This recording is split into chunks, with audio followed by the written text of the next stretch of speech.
बदल दे आदमी को या आदमी बदल दे जमाने को। हम उसे, जो आदमी जमाने को बदलता है वो इतिहास में लिखा जाता है, और जो वक्त के साथ बदलता है वो आदमी किसी काम का नहीं रहता। यही हालात महाराष्ट्र की सरकार में हुई।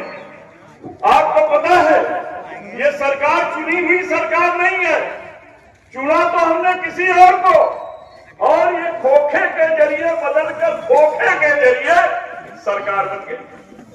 ये चुनी हुई सरकार नहीं है, जनता के वोट से, इरादे से दिए हुए वोटों से बनी हुई ये सरकार नहीं है। ये उससे है कि जनता ने जिस पे भरोसा किया उसने पैसा लेके जनता के विचारों से धोखा किया, ये उनकी सरकार है। यही नहीं दोस्तों, आपको सोचना पड़ेगा।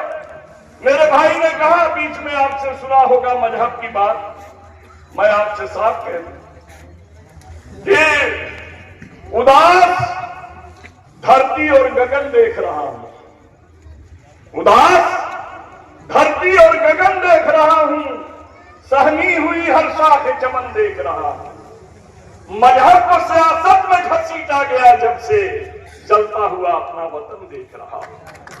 कहां है मजहब? कौन सा मजहब? हिंदू धर्म में कहां लिखा है अत्याचार, दुराचार, दुर्व्यवहार की बात?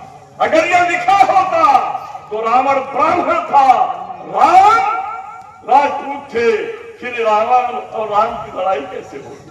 यहां मजहब का नहीं सवाल था, वहां तो धर्म और अधर्म का सवाल था, न्याय और अन्याय का सवाल था, इंसाफ और जुर्म का सवाल था। वही चीज अगर हमारे इस्लाम में भी देखेंगे तो कलमा पढ़ने वाले यजीद के साथ ही करबला में हुसैन की लड़ाई हुई, वो भी मजहब की लड़ाई थी, दीन की लड़ाई थी, हक की लड़ाई थी।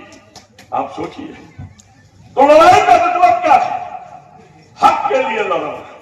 और ये वोट डालने का मतलब क्या है?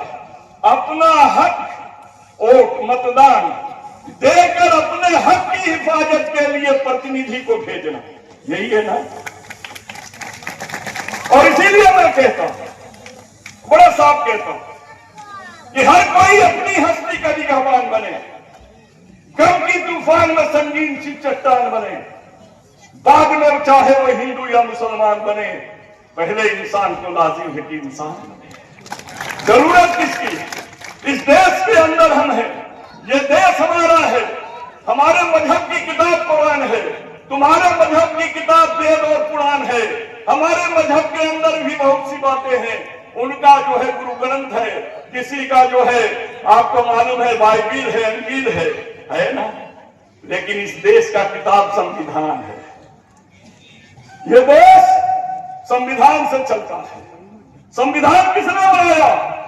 संविधान के 14 मेंबर थे डॉक्टर साहब, 14 मेंबर थे संविधान कमेटी के, बाबा साहब उसके चेयरमैन बनाए गए। जब बनाए गए, जब राजेंद्र बाबू देश के राष्ट्रपति बनाना तय हो गया, तब बाबा साहब आंबेडकर साहब को ला करके संविधान कमेटी का चेयरमैन बनाया गया। और आज ये संविधान हमें बाबा साहब ने सौंपा दिया। आज इस संविधान ने क्या क्या दिया? आज वो नारा दे रहे हैं। हमारे डॉक्टर साहब ने कहा बटोगे कटोगे, चौहान साहब ने कहा बटोगे और कटोगे। मैं पूछना चाहता हूं, बताओ हमारे दलित समाज के भाई के कमर में झाड़ू किसने बांधा था? गले में हाडी किसने लटकाया था? जहां जानवर पी सकते थे मगर उन्हें पानी नहीं पीने दिया जाता था, ये काम